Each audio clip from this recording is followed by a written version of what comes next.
Revenge served in unexpected ways. Living in Germany as an American wasn't always easy, especially when you had a language barrier and were navigating a different culture. But 2 years in, I had settled into a rhythm. I was married to my German wife, living in a small town and working at a cafe. My German wasn't perfect, but it was good enough to communicate with customers and get by. Life was routine, and I was content, even if not entirely fulfilled. But as we all know, life isn't always about routine. Sometimes it throws challenges your way that force you to grow. It was a normal Tuesday evening when everything shifted. I had just finished my shift at the cafe, like I had done for the past few months. I was used to driving home at the same time every day, following the same roads. But there was something about the drive home that day that bothered me. Every single day, as I made my way through the winding streets toward my apartment, a blue car with a black stripe would always be either behind me or in front of me. At first, I thought it was just a coincidence. Maybe this person had a similar schedule, or perhaps they were just driving in the same direction. But after a while, it became obvious that this person was intentionally tailing me. The thing that irked me the most was the way this driver would overtake me. There was no need for it. The roads were busy with traffic, and we were all going at the same pace. But that didn't stop him. Almost every day, he would try to pass me aggressively, cutting me off at every chance, forcing me to slam on the brakes to avoid an accident. I tried to stay calm, but my patience was wearing thin. One particular day, things escalated.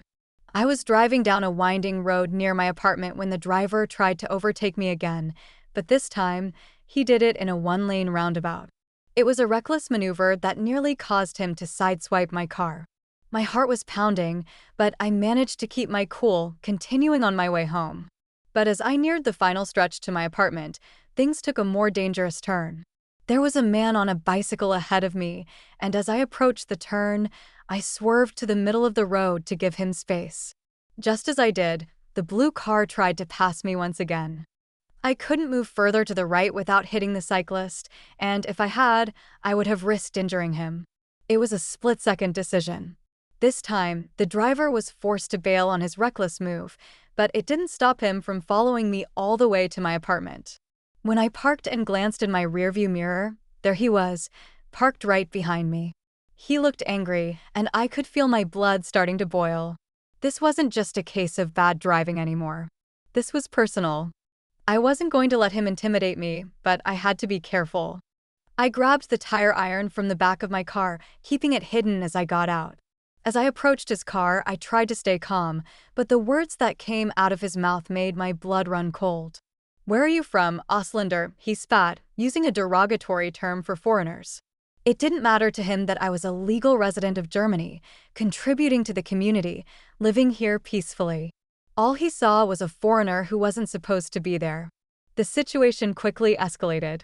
He began ranting about how people like me didn't belong in this country, how I should be thanking him for letting me live here. His words were filled with hatred and ignorance, but I wasn't going to let him get the better of me. I told him to stop the nonsense. But he wasn't listening. Instead, he started screaming at me. In that moment, I was ready for anything. Then, out of nowhere, the man on the bicycle appeared again. He stormed up to the driver and slammed him against his own car with such force that the window cracked. He was shouting something about how the driver had almost caused an accident and nearly injured him. For a moment, I stood there, stunned by what was unfolding. But it felt like justice was being served. The cyclist, enraged, pinned the driver to his car and forced him to leave the area. It was over. The driver, humiliated, retreated, and I couldn't help but feel a sense of relief. But little did I know that this wasn't the last I would see of the man who had been causing me so much trouble. The parking lot incident a few weeks later, I found myself facing the same driver again. This time, he had parked in front of my garage, blocking my way. I couldn't believe it. It had happened before with other guests, but this was different. This man, the one who had made my life miserable on the roads, had decided to make my life even more difficult by blocking my garage.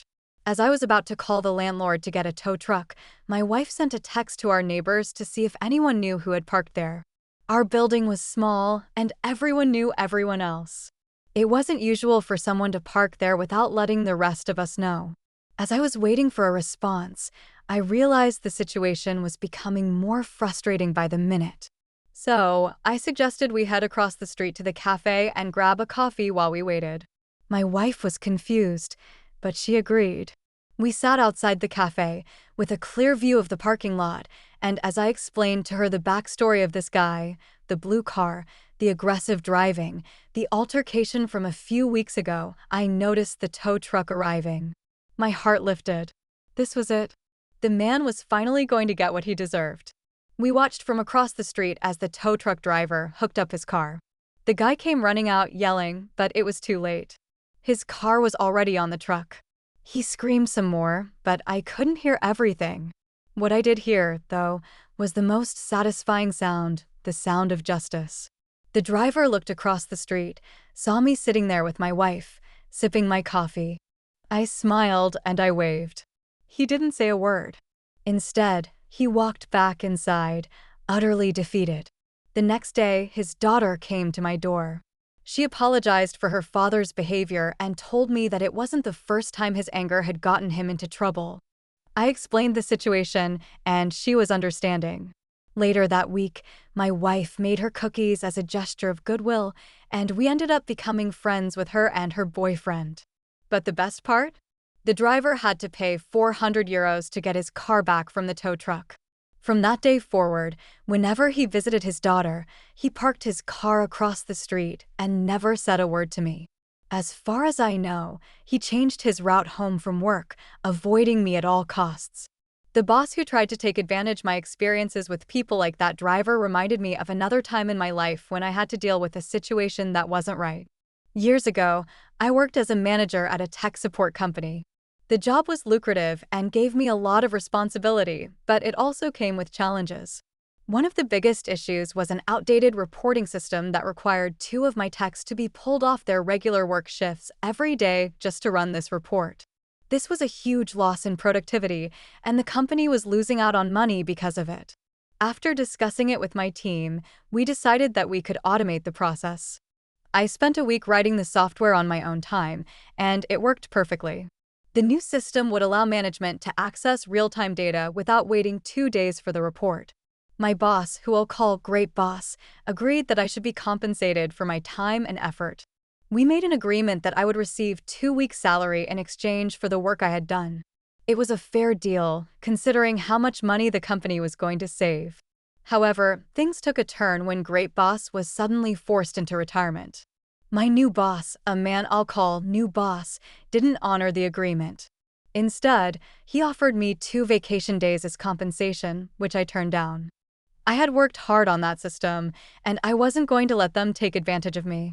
That's when I realized that the only leverage I had left was the software itself. I knew that if I walked away, the system would fall apart. They wouldn't be able to maintain it, and the company would lose out. So, I made a plan. The next day, I handed my coworker Randy a clipboard and asked him to sign a few papers. He didn't think much of it. I led him to the copy machine where I made copies of the forms. One was a vacation request form, and the other was my 2 weeks' notice. When he realized what he had signed, his face went pale. By the time I left, the company was scrambling to find someone to fill my position. The software I had created was useless without me to maintain it, and the report system crashed within a month. They had to deal with the consequences of their greed. In both of these stories, I learned that standing up for yourself and not allowing others to take advantage of you can lead to satisfaction. Whether it's the reckless driver who got his comeuppance or the company that tried to exploit my hard work, sometimes the best revenge is just letting life show them the consequences of their actions.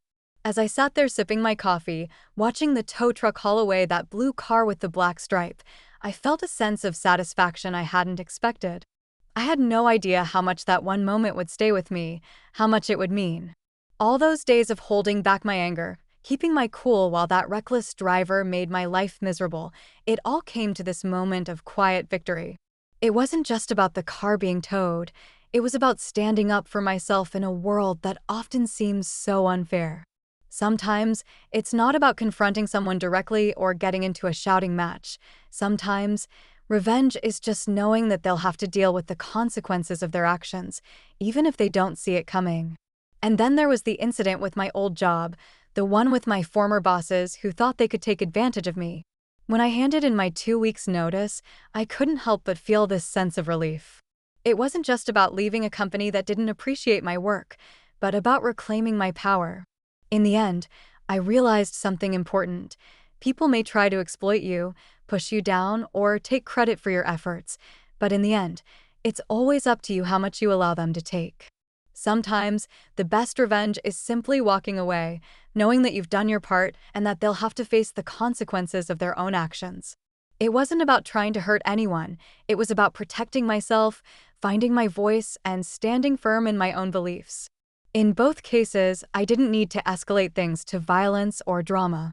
Life has a way of teaching those who don't respect boundaries the hard way. I'm no longer the quiet, compliant person I used to be. I've learned to speak up, to say no, and to make sure my voice is heard.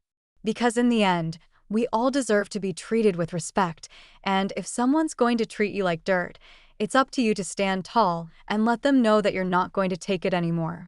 I know now that my past doesn't define me. It's my actions, my resilience, and my willingness to stand up for what's right that do. That's what matters. I'm no longer afraid of confrontation. I've seen the worst people can do, and I've learned to handle it with grace. In the end, they'll always get what's coming to them. And when it does, I'll be there, watching, knowing that I played a small part in making sure they face the consequences of their own actions. If you found this story interesting, don't forget to hit like and subscribe so you won't miss out on future stories.